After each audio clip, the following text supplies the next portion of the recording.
Hello friends, welcome to iStudy. आप किसी भी गवर्नमेंट एग्जाम की प्रिपरेशन कर रहे हो जिसमें पॉलिटी एज ए सब्जेक्ट पूछी जाती हो, तो पॉलिटी से दो ही टाइप के क्वेश्चन बन सकते हैं। जो पहले टाइप का क्वेश्चन बनता है उसमें कोई भी आपको आर्टिकल दे देगा और उसमें पूछ लेगा कि उस आर्टिकल में क्या चीज़ मेंशन है। जो दूसरी टाइप का क्वेश्चन बनता है वो बनता है हमारा कॉन्स्टिट्यूशनल अमेंडमेंट से रिलेटेड क्वेश्चन बनता है। इसमें पूछ लेगा कि इस कॉन्स्टिट्यूशनल अमेंडमेंट में क्या चीज़ मेंशन है और ये किस ईयर में हुआ।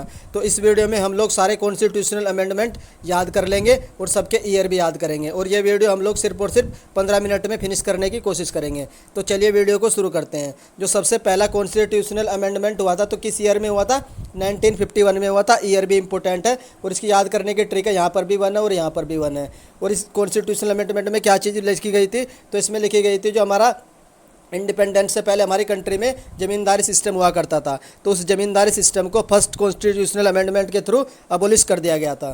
चलिए करते हैं नेक्स्ट कॉन्स्टिट्यूशनल अमेंडमेंट। तो इस दूसरे संविधान संशोधन किस ईयर में हुआ था? 1952 में हुआ था। आप लोगों को ईयर भी याद रखना है, यहाँ पर भी 2 है और यहाँ पर भी 2 है, ये इसकी ट्रिक है। बात करें इस कॉन्स्टिट्यूशनल अमेंडमेंट में क्या चीज़ मेंशन की गई है, तो वो मैं आप लोगों को बता देता हूँ। तो इसमें लिखा है removal of the upper population limit for a parliamentary constituency. इसका मतलब होता है जो पार्लियामेंट्री कॉन्स्टिट्यूएंसी यानी कि संसदीय क्षेत्र होता है ना, तो उसमें एक चीज़ होती है कि कितने लोगों पर एक एमपी होगा, कितनी पॉपुलेशन पर एक एमपी होगा, इसकी एक अपर लिमिट हुआ करती थी। तो इस अपर लिमिट को अबोलिश कर दिया या रिमूव कर दिया गया था किस संविधान संशोधन के थ्रू? दूसरे संविधान संशोधन के द्वारा इस अपर लिमिट को रिमूव कर दिया गया था। चलिए बात करते हैं हमारा जो नेक्स्ट कॉन्स्टिट्यूशनल अमेंडमेंट है वो है मोस्ट इंपोर्टेंट 5वां। तो जो 5वां कॉन्स्टिट्यूशनल अमेंडमेंट में हुआ था वो किस ईयर में हुआ था? 1955 में हुआ था। और इस कॉन्स्टिट्यूशनल अमेंडमेंट में क्या चीज़ लिखी गई थी वो मैं आप लोगों को बता देता हूँ। इसमें लिखा है empowered the president to prescribe the limit of the state legislature. इसका मतलब ये होता है अगर हमें आज़ादी इंडिपेंडेंट से पहले कोई भी स्टेट है ना, उसकी बाउंड्री को चेंज करनी है या एक नया स्टेट बनाना है या फिर उसकी जो लिमिट है वो चेंज करनी है। अगर हमें स्टेट से रिलेटेड कोई भी चेंजेज करना है तो एक बिल लाना पड़ेगा, और वो जो बिल है कहाँ पर जाएगा? हमारा स्टेट लेजिस्लेचर के पास जाएगा। तो उस बिल को पास करने में जो भी स्टेट है वो काफ़ी समय ले लेते थे, 2 महीने 3 महीने 6 महीने इवन काफ़ी टाइम लग जाता था एक बिल को पास करने में। तो उस बिल की ना पास करने की कोई भी लिमिट नहीं होती थी। तो इसी के रिगार्डिंग हमने जो 5वां कॉन्स्टिट्यूशनल अमेंडमेंट किया उसमें हमने एम्पावर्ड द प्रेसिडेंट, हमने जो हमारे प्रेसिडेंट है उनको पावर दे दी कि आप ये जो इसकी जो टाइम लिमिट है बिल की वो डिसाइड कर लीजिए कि ये बिल जो स्टेट लेजिस्लेचर है उसको कितने दिन में पास कर देना चाहिए। इससे क्या होगा, जो हमारे उसके बाद जो स्टेट फॉर्मेशन होगा बहुत इजीली हो जाएगा, बिल जल्दी पास हो जाएगा। कोई भी स्टेट बनना है वो उसका जो फॉर्मेशन है या उसकी जो नाम बदलना है या बाउंड्री चेंज करनी है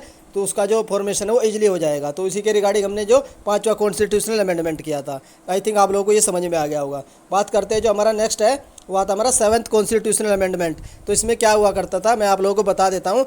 जो हमारा इंडिपेंडेंट के समय जो 26 जनवरी 1950 को जब हमारा कॉन्स्टिट्यूशनल लागू किया गया था तो उस समय जो हमारे 4 श्रेणी के राज्य हुआ करते थे, category A, B, C, D और UT।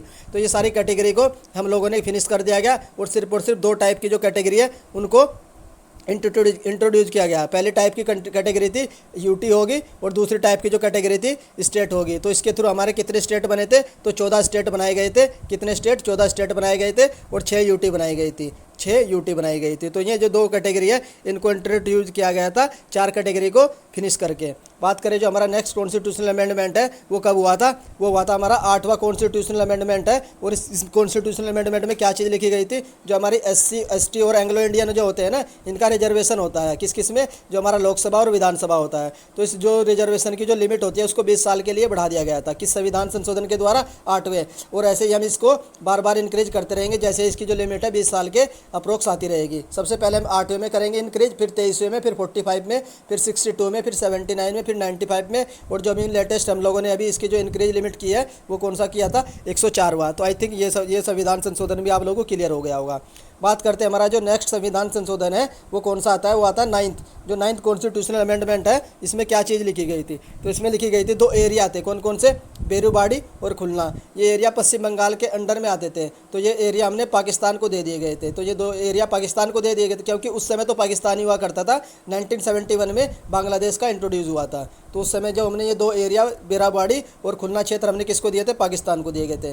बात करते हैं जो हमारा नेक्स्ट संविधान संशोधन आता है 10वां जो 10th संविधान संशोधन है, इसमें क्या चीज़ है, दादर एंड नागर हवेली जो है ना, इनको हमने यूटी बना दिया था। बात करें जो इसकी ट्रिक है याद करने की, 10 से दादर, 10 से 10, तो 10 में क्या लिखा हुआ है, दादर एंड नागर हवेली को यूटी बना दिया गया था। बात करते हैं जो हमारा नेक्स्ट संविधान संशोधन है, वो आता है हमारा 12वां, जो 12th है ना, इसमें क्या चीज़ थे, इसमें गोवा और दमन व दीप इन दोनों को क्या बना दिया गया था, यूटी बना दिया गया था। तो ये भी इंपॉर्टेंट है कि 12वां में क्या संविधान संशोधन में क्या चीज़ मेंशन है, तो क्या है, दमन एंड दीव एंड गोवा को यूटी बना दिया गया था।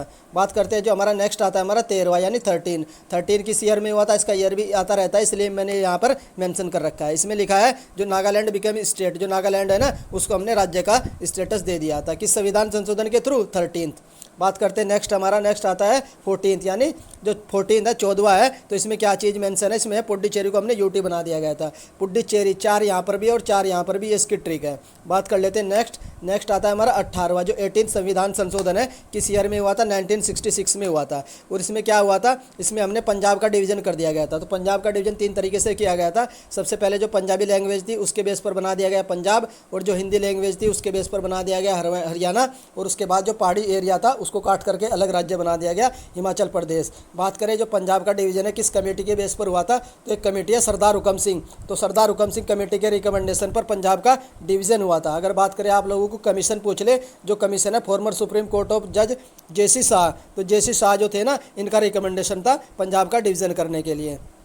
चलिए नेक्स्ट संविधान संशोधन देख लेते हैं। हमारा ये आता हमारा 21 यानी 21वां, ये किस ईयर में किया गया था, 1967 में किया गया था, ईयर भी इंपॉर्टेंट है। उसके बाद इसमें क्या चीज़ लिखी गई थी, जो एक 15वीं लैंग्वेज कौन सी थी, सिंधी, तो सिंधी को ऐड किया गया था। जब हमारा संविधान संशोधन जो संविधान जो है ना हमारा 26 जनवरी 1950 को लागू हुआ था, उस समय हमारे संविधान में सिर्फ और सिर्फ 14th लैंग्वेज हुआ करती थी। तो एक नई लैंग्वेज 15वीं सिंधी कब ऐड की गई थी, 21वां संविधान संशोधन किया, वो टोटल नंबर ऑफ लैंग्वेज होगी 15। इसके बाद हम 2 संविधान संशोधन और करेंगे, एक करेंगे 71, कौन सा करेंगे, 71, उसके बाद हम करेंगे 92। तो ये 3 संविधान संशोधन जो है ये किससे रिलेटेड है, लैंग्वेज से रिलेटेड है। बात कर लेते हैं नेक्स्ट, हमारा जो आता है 22वां संविधान संशोधन, इसमें क्या आता, असम राज्य में से हमने मेघालय को सेपरेट करके एक अलग स्टेट बना दिया गया था। तो ये किस संविधान में किया था, 22वें में। उसके बाद आता हमारा 24वां मोस्ट इंपोर्टेंट संविधान संशोधन है, इसमें क्या चीज़ लिखी गई थी, तो इसमें लिखा गया था पार्लियामेंट जो होती है ना हमारी संसद है, संसद को पावर दी गई है कि वो हमारा जो संविधान है उसमें किसी भी पार्ट में अमेंड कर सकती है, इंक्लूडिंग द फंडामेंटल राइट, यानी कि जो संसद है वो हमारा फंडामेंटल राइट है उसको भी अमेंड कर सकती है। इससे पहले क्या हुआ करता था, जो हमारा आर्टिकल 13 था उसमें एक चीज़ मेंशन कर रखी थी, अगर आपने कोई भी ऐसा लॉ बनाया जो हमारे किसके फंडामेंटल राइट है ना उनको कर्टेल करता है या उनको कम करता है, तो अगर आप कोई भी ऐसा लॉ बनाओगे तो वो लॉ जो है ना नल एंड वॉइड हो जाएगा। तो इसका जो ये जो लॉ जो पहले से जो आर्टिकल 13 में जो मेंशन था, तो इसको तो अपोज कर रहा था, तो इसी के थ्रू ये जो हमारा 24वां संविधान संशोधन है ना, इसको बाद में जा करके 24 अप्रैल 1973 को केशव नंदा भारती केस में सुप्रीम कोर्ट का जो लैंडमार्क जजमेंट आएगा और इस संविधान संशोधन को नल एंड वॉइड कर दिया जाएगा। ये आप लोग याद रख सकते हैं। बात करें इसमें एक पॉइंट और मेंशन कर रखा था, अगर कोई भी बिल संविधान संशोधन से रिलेटेड प्रेसिडेंट के पास जाएगा तो उसको जो प्रेसिडेंट को अपनी कंसेंट देना कंपलसरी कर दिया गया था 24th कॉन्स्टिट्यूशनल अमेंडमेंट के थ्रू। चलिए नेक्स्ट देख लेते हैं हम।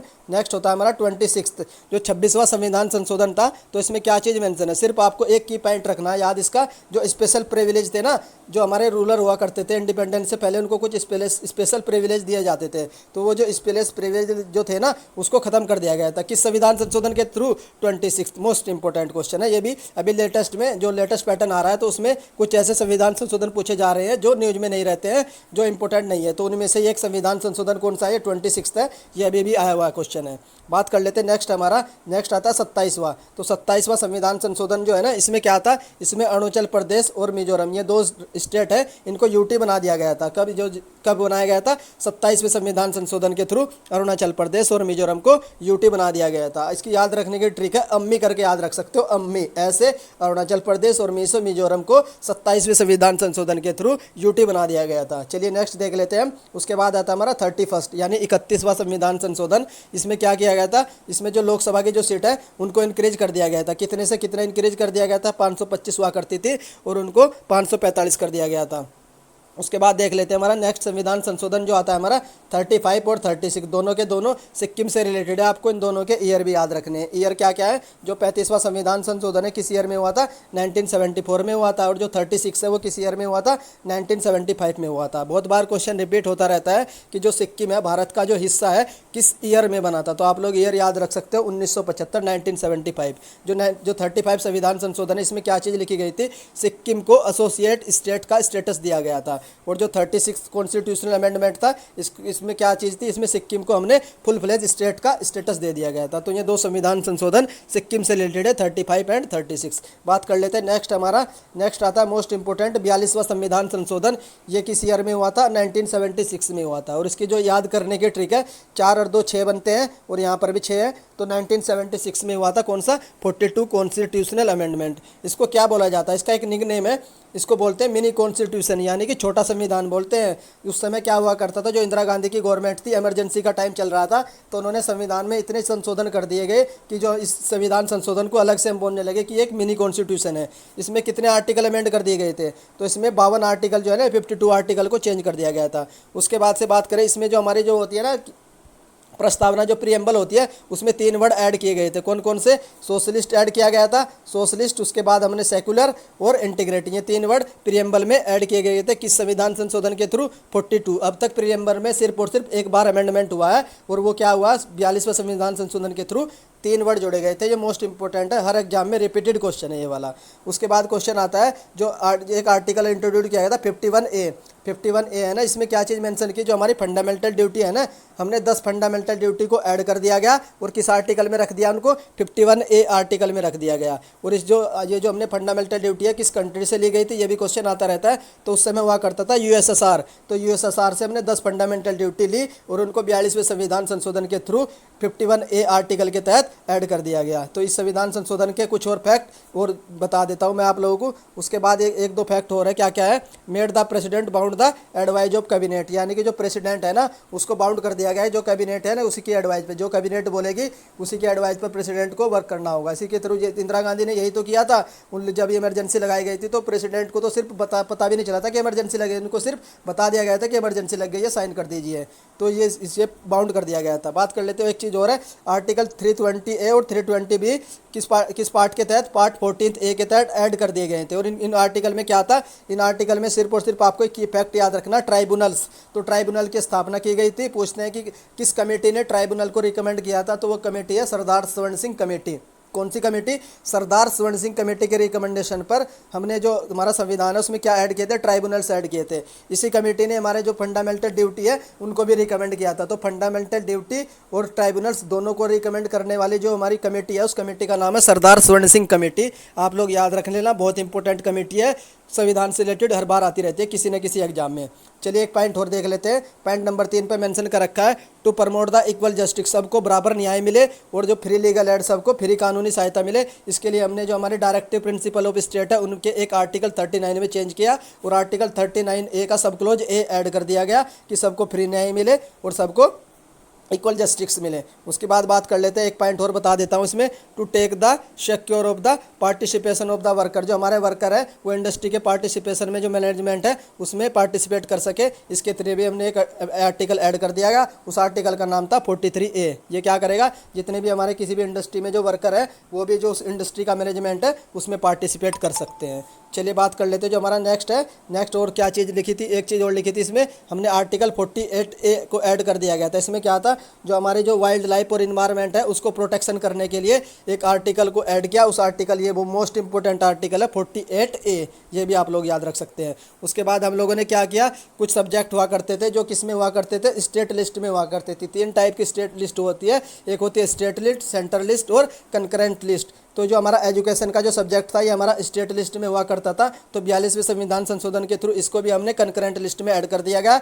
यही आता रहता है एग्जाम में, एजुकेशन पूछेगा और फॉरेस्ट, ये 2 सब्जेक्ट पूछता रहता है कि किस लिस्ट में आते हैं। एक क्वेश्चन बनता है, दूसरा क्वेश्चन बनता है कि ये जो है किस संविधान संशोधन के थ्रू हमने कंकरेंट लिस्ट में ऐड कर दिए गए थे। ये 5 सब्जेक्ट है, मैं आप लोगों को बता देता हूँ कौन कौन से। वेट एंड मेजर, ये भी हमने ऐड किया गया था कंकरेंट लिस्ट में। उसके बाद एडमिनिस्ट्रेशन ऑफ द जस्टिस, ये भी हमने ऐड किया था कंकरेंट लिस्ट में, ये भी आप लोग याद याद रख सकते हो। बात कर लेते हैं उसके बाद, अगर कोई भी संविधान संशोधन सबसे ज़्यादा डिबेट में रहने वाला था तो वो कौन सा था? 42 संविधान संशोधन सबसे ज़्यादा डिबेट में रहा था। बहुत सारे चेंजेज किए थे, 52 आर्टिकल में चेंज कर लिए गए थे। इस समय इंदिरा गांधी की सरकार थी और इमरजेंसी का टाइम चल रहा था। तो इतने फैक्ट आप लोग याद रख सकते हैं। चलिए नेक्स्ट देख लेते हैं 44th। जो 44th कॉन्स्टिट्यूशनल अमेंडमेंट है किस ईयर में हुआ था? 1978 में हुआ था। यहाँ 8 है, 4 और 4 बन के 8 ही होता है। तो ये इसकी ट्रिक है याद करने की। इसमें क्या था? इसमें लिखा गया था एक जो उस समय जो इमरजेंसी लगाई गई थी तो किस बेस पे लगाई गई थी 1975 में? तो वो लगाई गई थी इंटरनल डिस्टर्बेंस की वजह से लगाई गई थी। तो ये जो वर्ड था हमने इसके लिए ये वर्ड हटा दिया गया था। जब हमारी सरकार आई, जनता पार्टी की सरकार आई, तो उसने ये वर्ड हटाया और एक नया वर्ड जोड़ दिया गया। उस वर्ड का नाम था आर्म रिबेलियन, यानी कि आर्म रिबेलियन के बेस पर ही जो इमरजेंसी है वो लगाई जा सकती है। तो ये कब जोड़ा गया था? तो 44th संविधान संशोधन के थ्रू एक वर्ड जोड़ा गया था आर्म रिबेलियन। किस आर्टिकल में? आर्टिकल 352 में जोड़ा गया था। ये भी आप लोग मोस्ट इंपॉर्टेंट है, याद रख सकते हो। उसके बाद ये जो हमारा एक राइट था, कौन सा? Right to property. ये आर्टिकल, ये जो हमारा फंडामेंटल राइट हुआ करता था, तो इस राइट को हमने रिमूव कर दिया गया 44वें संविधान संशोधन के थ्रू। और इसको कैसा राइट बना दिया गया? इसको हमने एक लीगल राइट बना दिया गया। और जो इसका जो आर्टिकल है वो भी याद रख सकते हो, 300A के अंडर इसको एक लीगल राइट का स्टेटस दे दिया गया। तो ये भी मोस्ट इंपॉर्टेंट है कि किस संविधान संशोधन के थ्रू हमारा एक फंडामेंटल राइट है, कौन सा? Right to property. इसको हटाया गया था। तो 44वां संविधान संशोधन था। और जो फंडामेंटल राइट है वहाँ किस आर्टिकल में आता था? आर्टिकल 31 में आता था। तो ये जो संविधान संशोधन है, इसमें एक चीज़ और मैं बता देता हूँ आप लोगों को। जो हमारी वो होती है ना, संविधान, जो लोकसभा होती है और विधानसभा होती है, उनका टर्म जो है ना 42वें संविधान संशोधन के थ्रू हमने 6 साल कर दिया गया था। तो 5 साल से 6 साल कर दिया गया था 42वें संविधान संशोधन के थ्रू। और जो नेक्स्ट होकर रहेगा 44th में हमने वापस उसको 5 ईयर में कन्वर्ट कर दिया गया था। यानी जो 6 ईयर की करी थी उसको फिर से हमने 5 ईयर की कर दी गई थी। हमारी क्या, जो लोकसभा है और विधानसभा का जो टेन्योर होता है। उसके बाद और क्या चीज़ मेंशन है मैं आप लोगों को बता देता हूँ। इसमें रिटर्न एडवाइस टू प्रेसिडेंट, यानी कि अगर जो हमारी जो वो होती है ना, प्रेसिडेंट तभी इमरजेंसी डिक्लेयर कर सकता है अगर उसको कैबिनेट की रिटर्न एडवाइस मिलेगी। तो ये चीज़ भी इन लोगों ने यहाँ पर इसमें मेंशन कर रखी थी 44th कॉन्स्टिट्यूशनल अमेंडमेंट में। और ये पॉइंट मैंने आप लोगों को बता दिया। जो हमारा टर्म ऑफ लोकसभा है ये हमने 6 साल से वापस रिड्यूस करके 5 ईयर कर दिया गया था। ये वीडियो मैं आप लोगों को, बाकी जो संविधान संशोधन है वो नेक्स्ट में बता दूंगा। ये वीडियो ज़्यादा लंबा हो जाएगा। अगर आप लोगों को मेरे द्वारा जो ये कंटेंट है अगर आप लोगों को पसंद आया तो आप मुझे कमेंट करके बता सकते हो। अगर आप लोगों को कोई और सजेशन भी देना हो वो भी आप मुझे कमेंट करके बता सकते हो। वीडियो देखने के लिए धन्यवाद। अगर आप चैनल को नए हो तो चैनल को सब्सक्राइब भी कर लीजिए। Thank you.